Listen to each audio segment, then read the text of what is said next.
다들 우리 부탁을 좀 들어주십시오. 다들 눈을 가만히 감으시고 제가 오늘 설교를 준비하면서 이해하고 들어주기를 바랍니다. 자꾸 눈물이 쏟아졌습니다. 죄의 사함에 그 벅찬 감동과 확신이 밀려오면서 이 마음속에 참미를 자꾸 부르고 싶은 충동이 생겼습니다. 제가 357장 우리 1절만 좀 부르겠습니다. 이 눈을 감으신 채 마음으로 따라 부르시면서 여러분 속에 이 찬미가 함께 불려지고 이 찬미가 경험되어지고 죄의 사함에 놀라운 구원이 확정되어지고 새 사람으로 변화되어지는 그 경험이 있기를 간절히 바라면서 우리 설교 말씀에 앞서서 이 찬미를 하나 좀 불러드릴 마음이 있습니다. 다들 눈을 감으신 채 조용히 듣기를 바랍니다. 357장인데요. 나 깊은 곳에서 주 이름 부르며 그 보좌 앞에 엎드려 긍휼을 빕니다. 나 깊은 곳에서 주 이름 부르며 그 보좌 앞에 엎드려 긍휼을 빕니다. 큰 죄로 더럽힌 내 흉한 삶에서 나 주를 불러 아뢰니 나 돌아보옵소서. 나 받을 수치와 두려움 속에서 밤새워 주를 부르며 목며 웁니다. 큰 잡이 언제나 주께만 있으니 그 보좌 앞에 엎드려 긍휼을 빕니다. 이 안식일 여러분의 마음속에 이 노래가 경험되어져서 죄 사함의 새 노래가 울려 퍼지는 안식일 되기를 간절히 바랍니다. 우리의 삶을 통하여서 죄악의 수많은 흔적을 통하여서 주의 거룩한 이름을 더럽힌 죄를 통회하고 용서의 놀라운 은혜를 통하여서 새로 창조되어지고 성령이 주어져서 다시는 죄를 품지 아니하고 그런 우리를 통하여서 여호와의 거룩한 성호가 높임받는 제7일 안식일 마지막 교인 되기를 간절히 바랍니다. 이 시간 말씀을 시작하기에 앞서서 스가랴 12장 10절부터 몇 구절을 먼저 봉독하겠습니다. 스가랴 12장 10절부터 몇 구절만 먼저 봉독하겠습니다.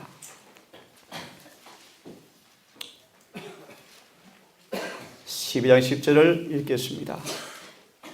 내가 다윗의 집과 예루살렘 거민에게 은총과 간구하는 심령을 부어 주리니 그들이 그 찌른 바 그를 바라보고 그를 위하여 애통하기를 독자를 위하여 애통하듯 하며 그를 위하여 통곡하기를 장자를 위하여 통곡하듯 하리로다. 13장을 넘어가셔서 1절을 봅시다. 그날에 죄와 더러움을 씻는 셈이 다윗의 족속과 예루살렘 거민을 위하여 열리리라. 이 안식일 이 본문의 말씀이 여러분 속에 응하기를 간절히 바랍니다. 성령의 은혜를 통하여서 은천과 강관의 심령이 부어진 바 되어서 진정한 통회의 경험을 통하여서 13장 1절의 약속처럼 죄를 씻는 셈이 열려서 여러분의 영혼이 죄에서 깨끗함 받는 용서받는 구원을 받기를 간절히 바랍니다. 저는 이 시간 의롭다 하심을 받았다 칭의 용서라는 제목으로 같이 한번 이 시간 말씀을 연구해 보기를 원합니다. 하늘에 지금 기록책이 열렸습니다. 하나님께서 그 안에 기록된 모든 것을 살펴보고 계십니다. 첫 번째로 누가 요단강을 건너 머지않은 약속의 땅에 들어가기 위해서 준비가 되었는가? 그대의 죄가 자복하여 용서받았는가? 하늘의 생명책과 기념책과 또 무슨 책이 있습니까? 죄의 책이 있죠. 특별히 1844년 10월 20일 이후로 하늘의 생명책이 펼쳐졌습니다. 계시록 11장 1절 2절의 말씀처럼 성전과 그 안에 경배하는 사람들을 십계명으로 청량하는 시기에 살고 있습니다. 예수를 믿느라 구원하는 모든 사람의 이름이 기록된 책을 펼쳐서 과연 그들의 죄가 자복했고 용서받았는가? 하늘 요단강을 건너서 과연 누가 하늘의 신민에 합당한 사람 되었는지 조사 심판의 때 우리가 살고 있습니다. 오늘 오전에 우리 하느님하고 엄마가 공부를 했는데요. 지금 예수께서 계신 곳은 하늘 지성소입니다. 그분은 속죄 사업을 하고 계십니다. 죄 사함 받은 사람들을 위해서 속죄 사업을 하고 계십니다. 다시 귀담아 들으십시오. 그분의 위치와 그분의 사업을 이해하셔야 합니다. 그분의 위치는 하늘의 지성소에서 기록책을 살피며 누가 과연 죄를 진정으로 자복하였고 용서받아서 하늘의 신민으로 합당한지를 조사 심판하고 계십니다. 그들을 영원히 속죄 사업을 하고 계십니다. 그럴진데 지금 그분의 위치와 그분의 중보 사업의 혜택을 통하여서 영원한 속죄 사업의 은혜를 받기 위해서는 그분의 위치와 그분의 사업을 이해하고 믿음으로 마음으로 따라하십시오. 지성소로 따라 들어간 사람만 속죄를 받을 것입니다. 다시 말합니다. 지금 그분이 계신 곳에 그분의 사업을 은혜를 경험하여서 영원히 구원받기 위해서는 지금 그분이 계신 곳에 그분의 사업을 믿음으로 따라 들어가서 경험되어 주셔야 합니다. 그러기 위해서 오늘 우리 같이 공부를 했는데 오전에요. 새 천사의 기비를 체험하고 경험하셔야 돼요. 이 시간 그걸 펼칠 시간이 없습니다만 새 천사의 기별이 체험되어진단 말이 의미가 무엇인가? 한마디로 말합니다. 우리 속에 죄가 영원히 도말될 준비가 된다 뜻입니다. 다시 말합니다. 지금 구주의 중보사업의 혜택을 받아서 영원한 속죄를 통하여 재림의 그날에 서기 위한 유일무이한 준비는 새 천사의 기별을 경험하여 여러분의 성소가 모든 죄에서 깨끗해지셔야 합니다. 그러기 위해서는 모든 죄를 철저하게 용서받으셔야 합니다. 오늘 제가 용서에 대한 말씀을 드릴 것입니다. 두려운 사실은 요즘 한 5번에 걸쳐서 아침 예배, 저녁 시간을 통하여서 돌밭의 청중을 공부했습니다. 처음 듣는 분들을 위해 다시 한번 말씀하겠습니다. 제7일 안식일 예수 재림교회 대다수는 돌밭의 청중이다. 거의 99% 이상이 다 돌밭의 청중이다. 이것이 라오디게아 교회 상태이다. 진리를 사랑하고 진리의 자신을 바치고 구주께 자신을 바치기는 했지만 100%는 바치는 사람이 아니었다. 이들이 재림 교인들이다. 겉으로는 참 좋은 신자처럼 보이지만 아직 진정으로 거듭나지 않았다. 그래서 선천적, 후천적, 옛 성벽을 그대로 가지고 있다. 겉으로 요만한 신자처럼 보이지만 시험이 오면 넘어지는 자요. 좋게 보이는 평판 밑에 아직 노출되어 있지 않지만 시험이 올 때 노출되어지는 선천적 이기심이 쫙 깔려있다. 이것이 우리의 모습이다. 참 두려운 얘기입니다. 다시 말합니다. 그들은 아직 죄를 용서받지 못한 사람들이에요. 더 두려운 사실은 용서를 받았지만 잃어버리고 사랑이 식어진 사람들입니다. 그래서 이 돌밭의 청중의 특성이 뭔가? 들으십시오. 첫사랑을 잃어버린 사람들입니다. 자, 그만큼 하겠습니다. 다시 정리합니다. 우리의 죄가 자복되고 용서받았는가? 자, 그 참이 4장을 3절을 보시면 목매어 옵니다. 여러분 죄 사함 받은 경험 속에서 목매어서 우신 적이 있으십니까? 그 벅찬 용서의 경험이, 죄 사함의 경험이, 그래서 성령이 임하시는 경험을 통하여서 새 마음이 변화되어지고 새 영으로 창조되어지고 정죄한 영으로 서로 변화되어지고 마음이 부드러워지고 성령이 임하여서 내 삶 속에 죄가 승리되어지고 의가 이루어지는 경험을 여러분 해보기를 간절히 바랍니다. 두 번째, 그대 이름은 어린 양의 생명책에 기록되었는가? 좀 더 정확하게 3장 4절 5절 계시록에 그대 이름이 생명책에서 흐리지 아니하고 분명히 기록되었는가? 조금 설명을 드리면, 혹 죄를 사함받고 생명책에 이름이 기록되었던 사람 중에서 점점 그들의 이름이 흐려지는 것을 보았다.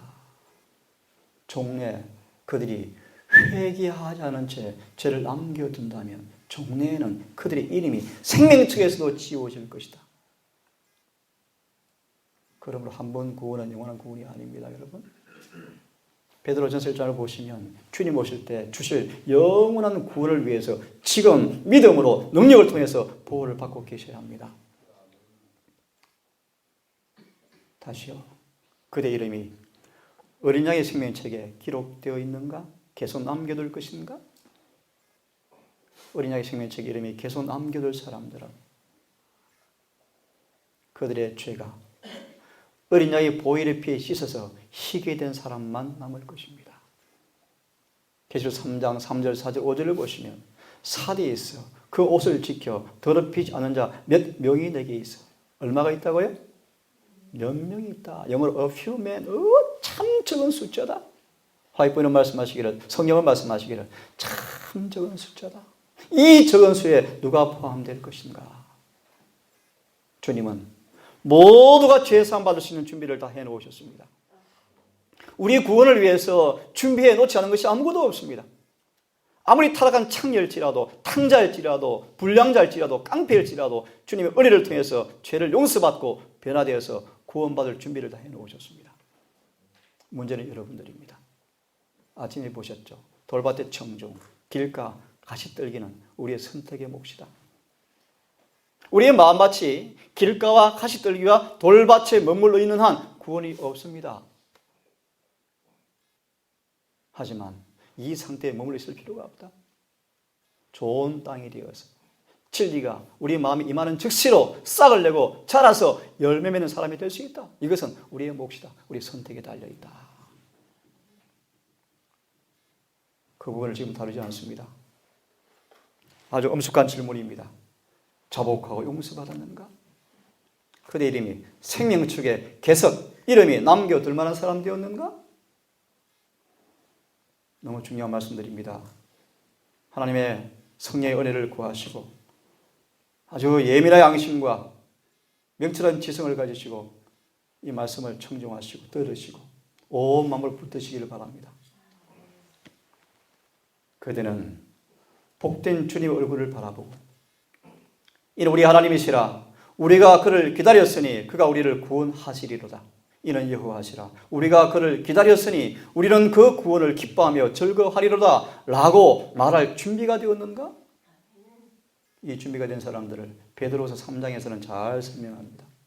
흠도 없이 점도 없이 책망 받을 것이 없이 간절히 주오심을 사모하면서 그날에 그분 앞에 평강 가운데 설 준비가 이루어져 가는가?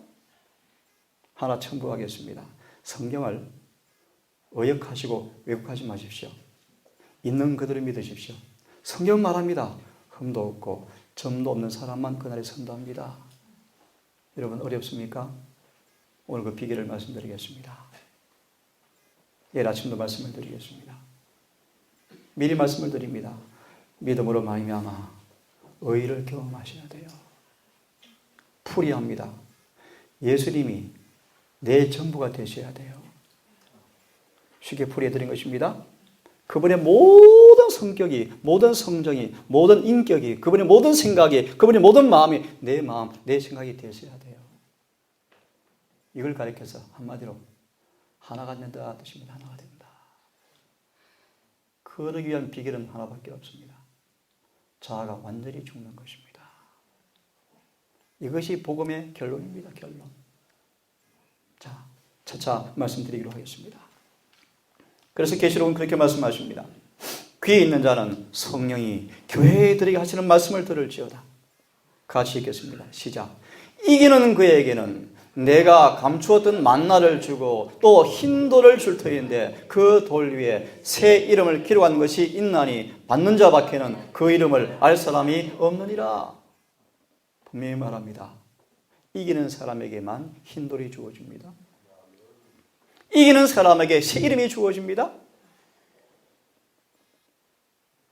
참고로 같이 한번 다시 연구할 분들이 계시면 계속 2장과 3장을 이기는 자를 예언신을 다 찾아보시면 무엇을 이기는 자인가? 다시 말합니다. 하늘은 분명히 이기는 자가 가는 곳입니다. 여러분, 주님께서 이기게 하실 것입니다. 그분을 의지하십시다. 자, 다시 보십시오. 이기는 자에게는 흰 돌을 줄 터인데 그 돌 위에 이 흰 돌은 승리를 상징하는데 이 흰 돌에 새 이름을 기록한 것이 있나니 받는 자 밖에는 그 이름을 알 사람이 없느니라. 열방이 내 공의를, 열왕이 다 내 영광을 볼 것이요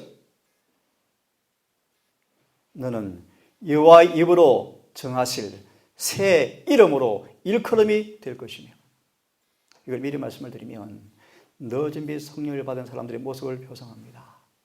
다시 말합니다.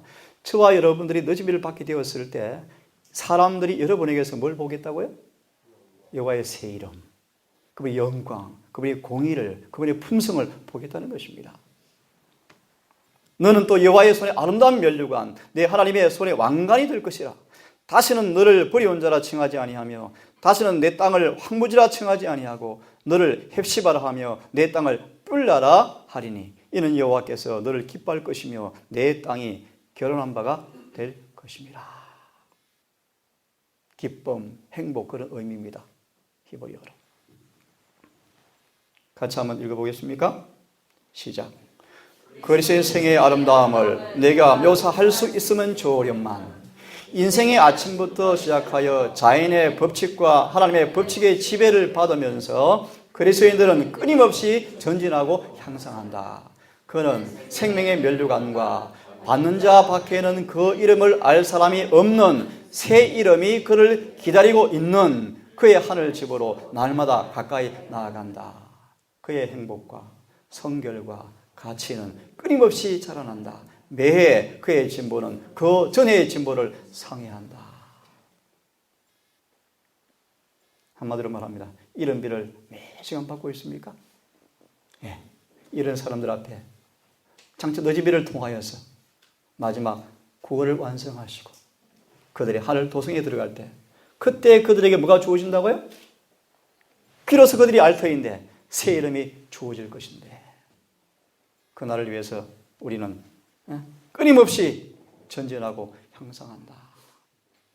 때를 따라 돕는 이른비의 은혜가 날마다 내리고 있는 이때 여러분, 요즘 계속 말씀을 드렸죠?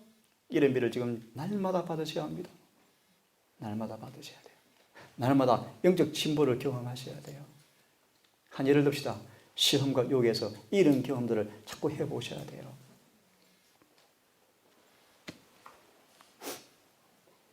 저는 이 야곱의 생애를 읽고 묵상할 때마다 마음이 찡하고 눈물이 나오고 감동이 밀려오고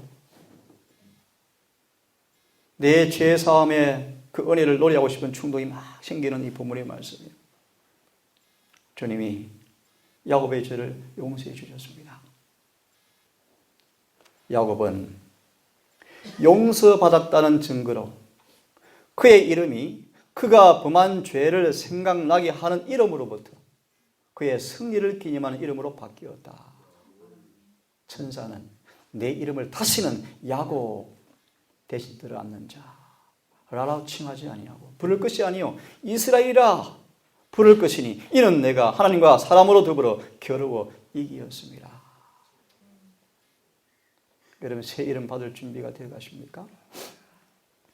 새 하늘과 새 땅은 새 사람 된 사람들이 새 이름을 가지고 새 노래를 부르면서 새 언약을 체험하고 하늘에 갈 것입니다. 하늘은 새로운 땅과 새 하늘은 새 사람만 갈 것입니다. 흔 옷과 흔 이름은 다 사라져버리고 새 피조물이 되어서 새 이름이 되어서 새 노래를 할 사람이 새 하늘에 갈 것입니다. 그러므로 잊은 것은 다 지나갈 것입니다. 더 놀라운 사실은 이전에 지은 모든 죄가 영원히 사라질 것입니다. 지금 그 일을 하고 계십니까? 놀라운 속죄사업이십니다. 그리고 지금 정말 필요한 것은 다시는 넘어지지 않는 용서를 경험하셔야 합니다. 다시는 죄를 재범하지 않는 용서를 경험하셔야 합니다. 오늘 그 부분을 쭉 말씀을 드리겠습니다. 이 부분을 좀 제가 조용히 읽어드릴 마음이 있습니다. 제가 얼마나 감동적인 말씀인지, 제게는 이 말씀이 너무나 감동과 용기를 주는 말씀이에요. 가만히 한번 들어보십시오. 그곳은 야수들과 자주 나타나는 한적한 산악지대였고 강도와 살인자들의 은신처였다. 야곱은 혼자 아무 방비도 없이 비통한 마음으로 땅에 엎드려 있었다. 밤중이었다. 그의 사랑하는 이들은 멀리 떨어져 있었으며 그는 언제 죽음과 위험을 당하게 될지 알 수가 없었다. 무엇보다 그의 마음을 가장 아프게 한 것은 무지한 사람들에게 이런 위난, 고난을 몰고 온 것은 자신의 죄라는 생각이었다. 그는 진지한 탄원과 눈물로 하나님 앞에 기도하였다. 갑자기 거센 손이 그를 붙잡았다. 그는 원수가 자기를 죽이려 하는 줄로 생각하고 공격자의 손아귀에서 빠져나오기 위해서 몸부림쳤다. 어둠 속에서 두 사람은 이기기 위해서 서로 싸웠다. 한마디 말도 없이 야곱은 혼신의 힘을 다해서 싸웠으며 한순간도 그의 노력을 늦추지 않았다. 하나 첨부하면 기도로 주님과 씨름하는 것이 무엇인가를 알지 못하는 사람들은 하늘에 갈 수가 없다. 여러분 참고하시고 계속 들으십시다. 야곱은 혼신을 다해서 싸웠어요. 한순간도 그의 노력을 늦추지 않았다. 엘렌 G. 화이트이 8개월 가까이 혼신을 다해서 씨름하고 그런 용서의 그 놀라운 경험을 하게 된 자서전의 기록을 읽어보셨습니까? 전심으로 그를 만나기 위해서 이처럼 그가 자기의 생명을 위해서 싸우는 동안 죄책감이 영혼을 억눌렀으며 여러분 그런 게 해보셨습니까? 그의 죄가 되살아났으며 그를 하나님께로부터 떼어놓으려 하였다. 그러나 그는 무슨 궁지에 빠져 있었지만 따라하십시오. 하나님의 약속을 기억하고 전심으로 하나님의 자비를 간청하였다. 참 중요한 말씀이에요. 앞으로 여러분들이 환난 때 여러분을 지탱해 줄 유일한 무기는 뭐밖에 없는지 아십니까? 기록된 말씀밖에 없습니다. 여러분 이 언약을 믿는 믿음, 언약을 믿는 체험적인 믿음. 어제 우리 공부했죠. 하나님 그가 말씀하시면 그대로 아멘이요? 아멘이요.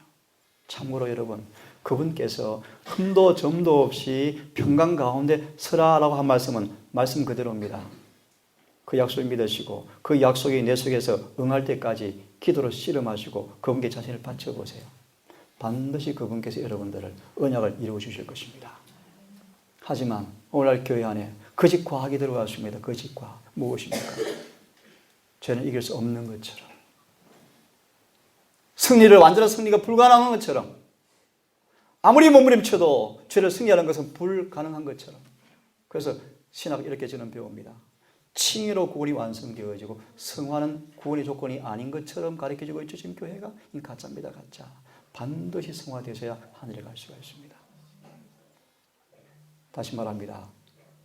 거듭남과 성령의 체험을 통하여서 죄의 온전한 승리를 하지 못한 수많은 지혜자들이 그들의 불완전한 체험 속에서 거짓 과학을 동원시켜서 사람들을 죄 가운데 붙들어 두고 있습니다. 다시 말합니다. 흠도 점도 없이라는 말은 표준에 불과한 것이지 실제 그런 것은 아니야. 지난번 공부하러 왔던 우리 수의사 어머니가 그런 분이시래요. 이 수의사가 동산에서 캠프를 마치고 집에 가니까 엄마가 하는 말, 얘야, 예린씨 보지 마라 더 이상. 엄마 왜요? 예린씨는 너무 무거워. 그것은 단지 표준에 불과한 것이지 그렇게 도달해야 되는 것이 아니야 라고 말하면서 유명한 목사님 이름을 이야기하면서 그 설교들을 얘기하더래요. 다시 말합니다, 여러분. 성경의 모든 말씀은 언약입니다. 언약. 믿는 자에게 다 아멘입니다. 그도 말합니다. 주님 오실 때 히브리 9장 끝을 보시면 죄와 상관없이 오실 거예요. 그러면 여러분들이 죄와 상관없이 되셔야 돼요. 하지만 기억하십시오.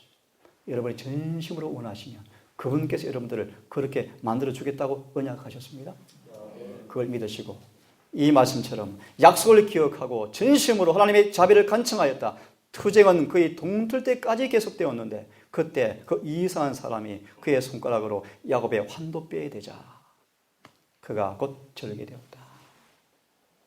그래야 야곱은 이제 비로소 그가 더불어 싸우는 상대자가 누구인지를 분별하게 되었고 그는 자기가 하늘의 사자와 씨름하고 있다는 사실을 알게 되었으며 이것이 바로 그가 초인간적 노력을 했음에도 불구하고 승리를 얻지 못한 원인이었다. 야곱에게 자신을 나타내신 분은 언약의 천사 누굽니까? 그리스도였다.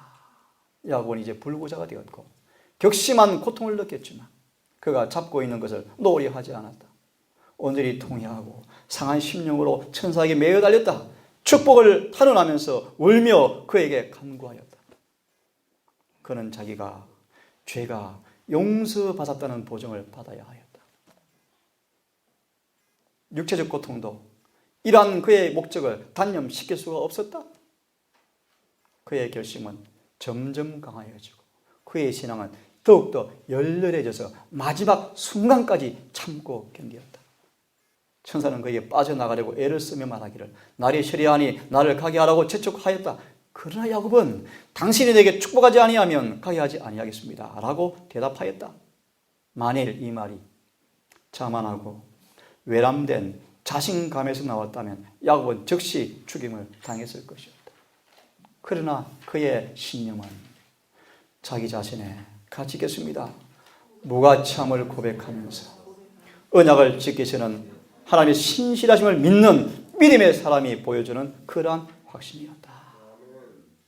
이러한 믿음의 씨름으로 여러분 죄 사함 받은 경험, 영원히 뺏기지 않는 죄 사함의 경험을 통해서 새 이름 받는 그 일이 있게 되기를 간절히 바랍니다. 한 장면을 더 읽어드리고 본론을 좀 드리고 내일 아침까지 해야 되겠습니다. 중풍 환자가 아직 집에 있는 동안 우리 어르신들 들으십시오. 다음 말씀 어려우니까 이 말씀을 들으십시오. 중풍 환자가 아직 집에 있을 동안 구주께서 이 사람의 양심의 죄를 깨닫도록 하셨다. 그가 죄를 회개하고 자기를 온전케 하실 수 있는 예수의 능력을 믿었을 때 다시 보세요.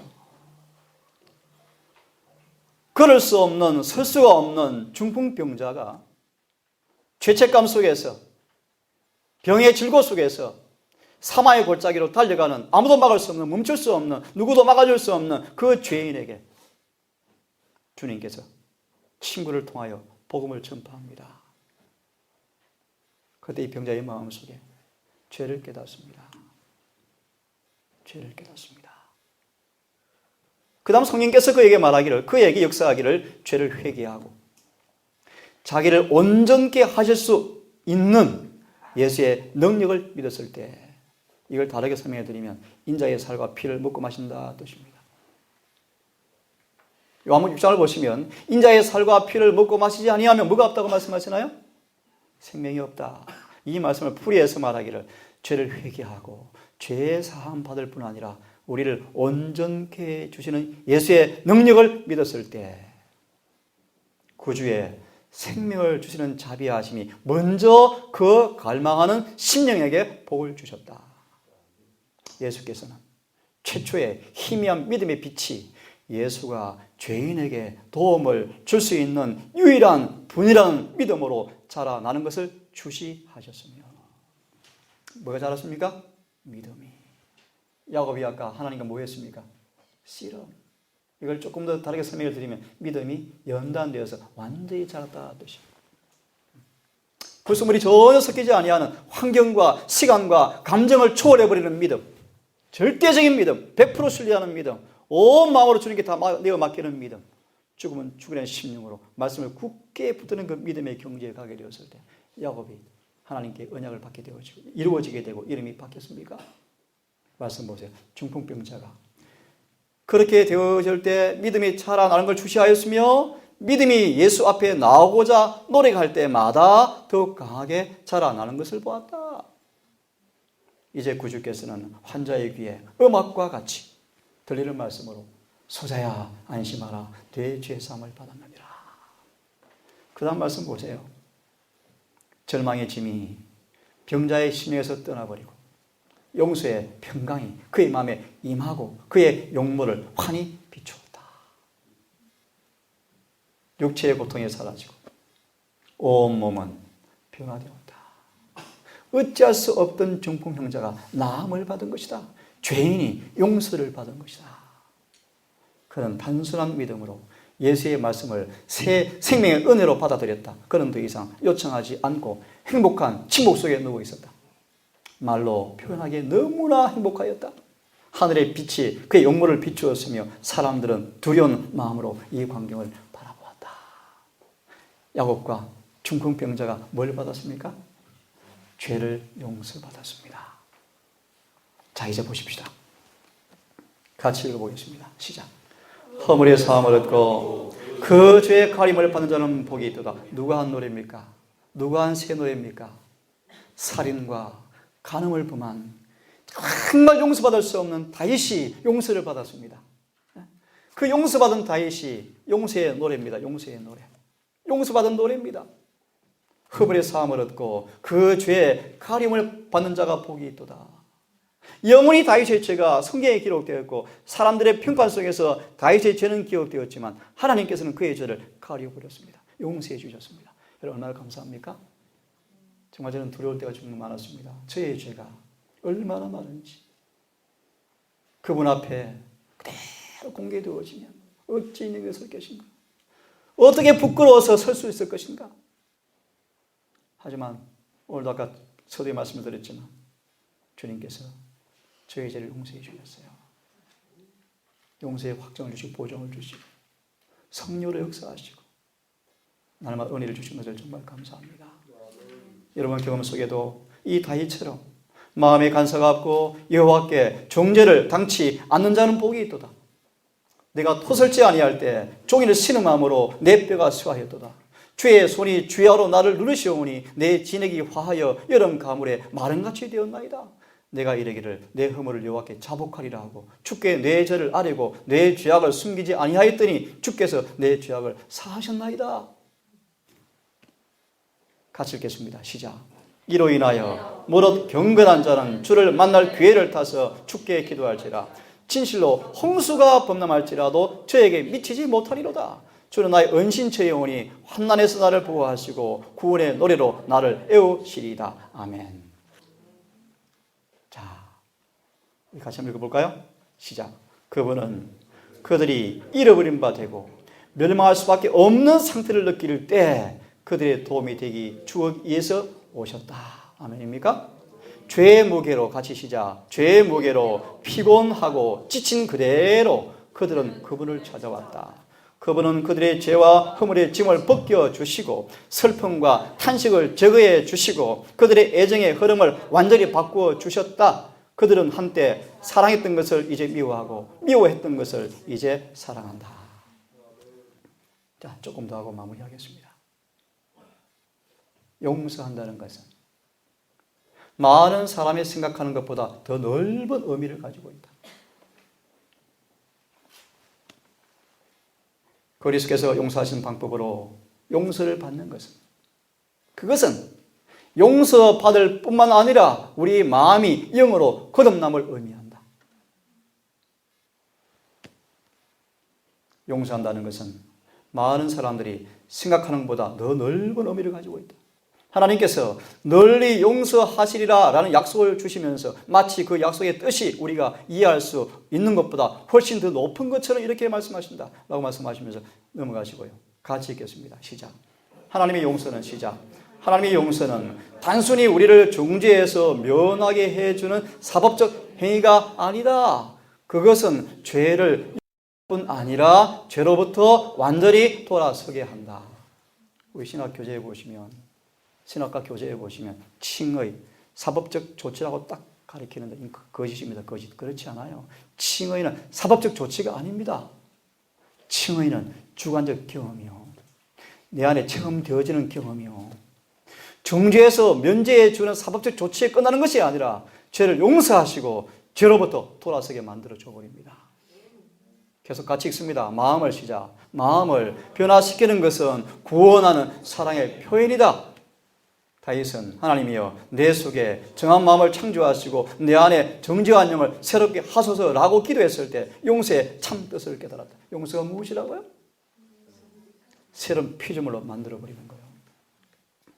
그래서 칭의란 말을 좀 더 정확하게 말씀을 드리면 의로운 사람으로 재창조한다 뜻입니다. 그 조건이 있어요. 칭의의 조건이 있습니다. 용서의 조건이 있습니다. 무조건적 용서가 없습니다. 용서는 조건이 있습니다.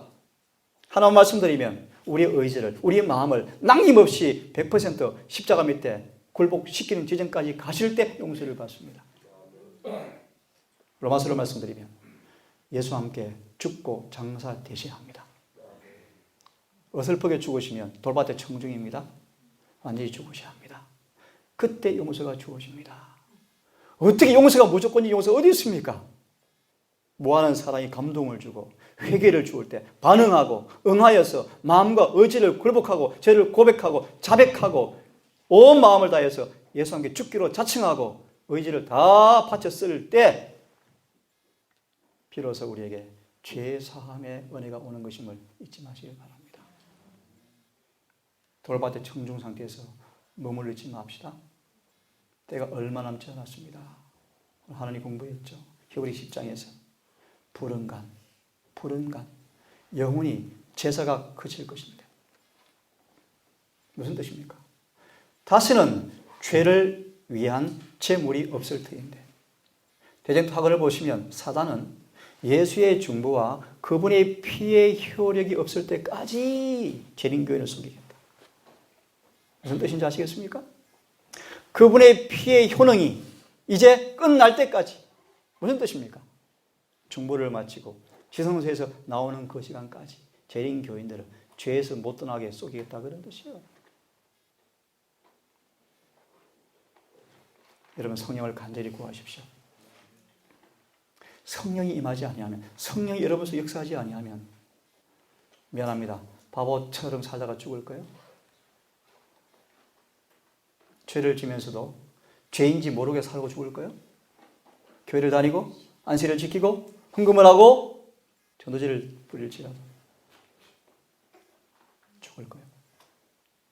그러므로 성령을 간절히 구하셔서 다윗처럼 그분의 얼굴빛 가운데 서는 경험 앞에 내가 나를 판단하고 사람이 나를 판단하는 것이 아니고 그분 앞에 내가 판단받는, 말씀 앞에 내가 판단받는 사람으로 서는 은혜를 구하셔서 모든 책망받을 죄가 다 드러나셔야 합니다. 그리고 그 죄를 자백하고 고백하시고 용서를 받으셔야 합니다.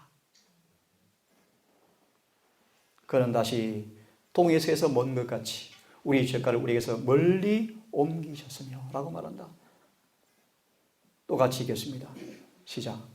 그리스도께서 용서하시는 그런 방법으로 용서를 받는 것은 용서받을 뿐만 아니라 우리의 심령이 새로워지는 것이다.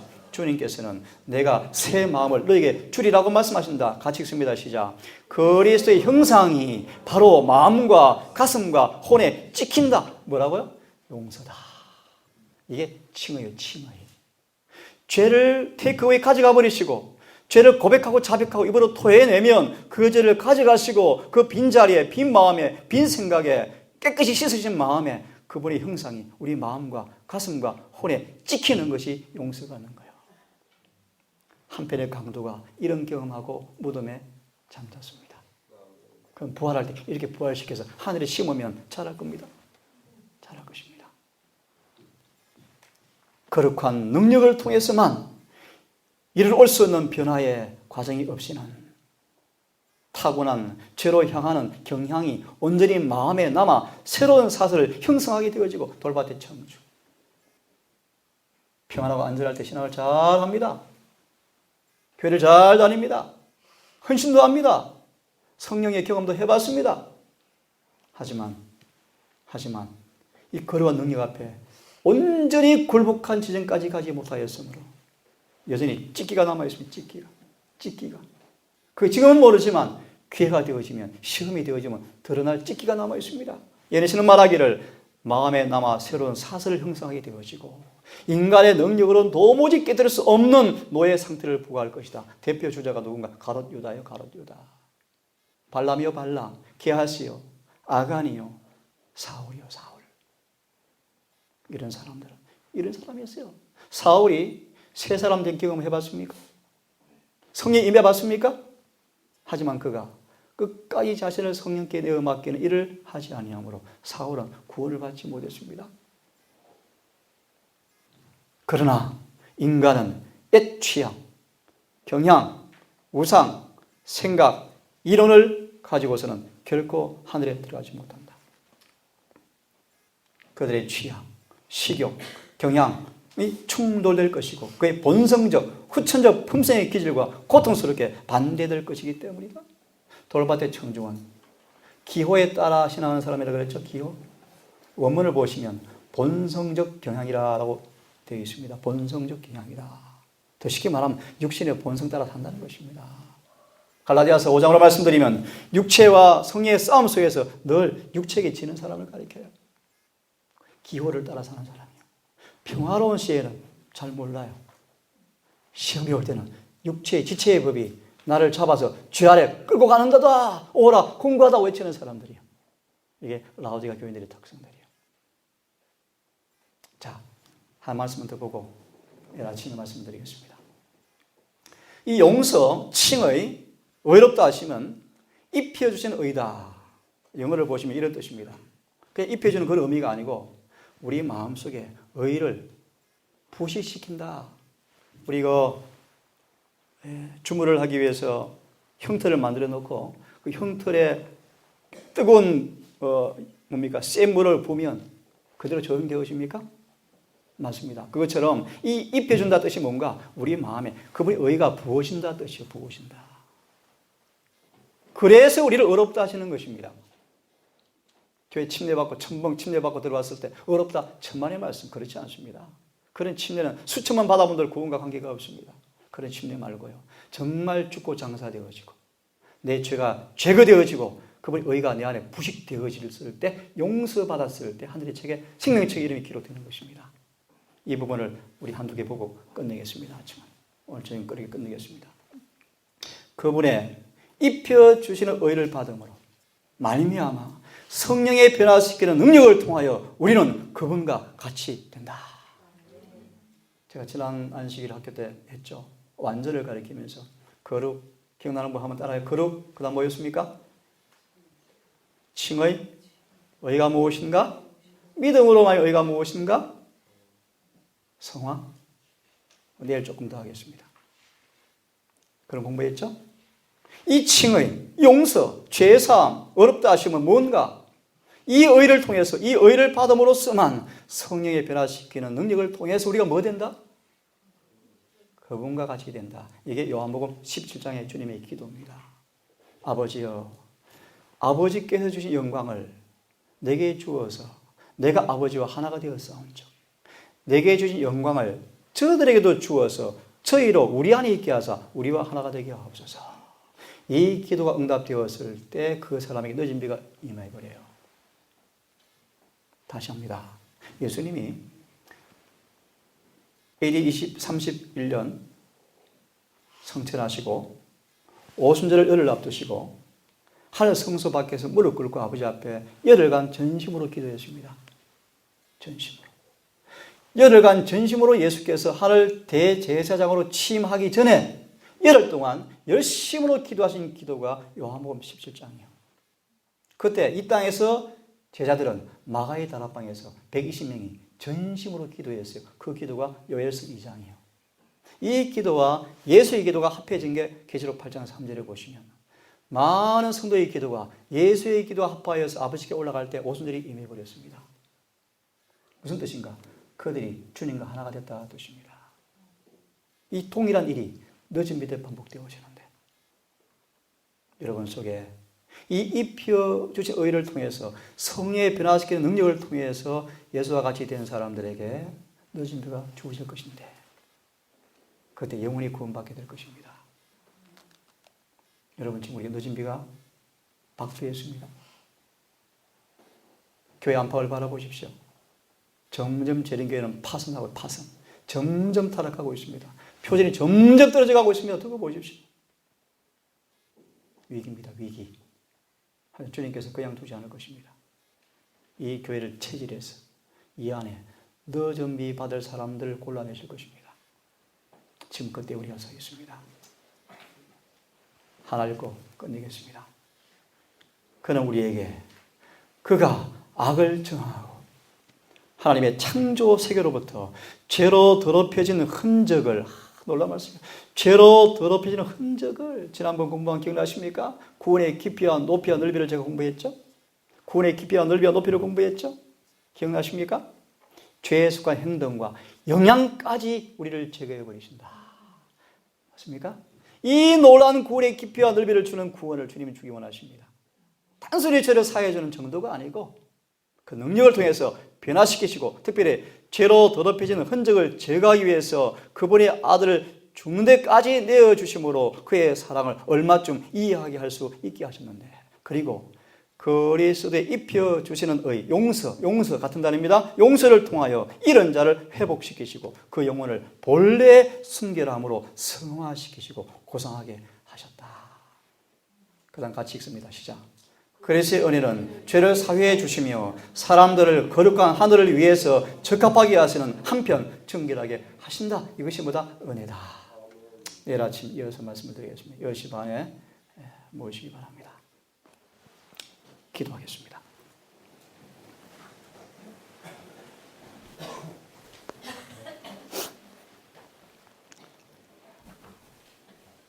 하늘에 계신 아버지, 우리를 거룩하게 재창조하시고 우리를 새롭게 하시고 우리 모든 용서할 뿐 아니라 영원히 우리를 속죄하시는 하늘에 계신 아버지, 이 안식일에 우리를 거룩하게 하는 그 놀라운 은혜를 충만히 받기를 원합니다.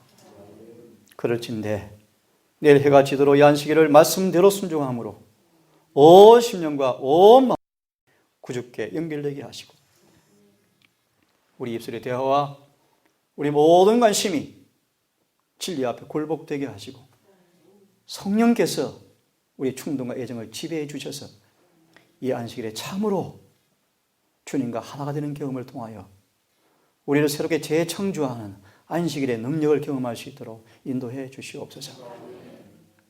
오늘 먼 곳을 찾아오신 귀한 가정 위에 넘치는 은혜와 평강으로 입히시고 이곳에 머무는 동안에 주의 그 달콤한 선하심과 인자하심을 맛보아 알게 하시고 함께 더불어 재림의 그 놀라운 일을 위해서 그 큰 사건을 위해서 전심으로 달려가는 진정한 성도 될 수 있도록 인도해 주시옵소서.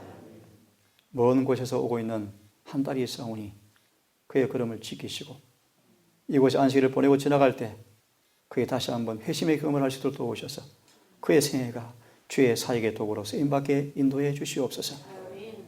또한 이곳에 오지 못한 우리 성도들이 있사오니 각 곳에서 이 날을 기억하여 지킬 때 그들에게도 한 가지 은혜를 허락하셔서 동일한 은총을 맛보게 해 주시옵소서. 이 모든 말씀을 우리를 사랑하시는 예수님 이름 의지하여 감사하며 기도 올리옵나이다. 묵상으로 예배를 마치겠습니다.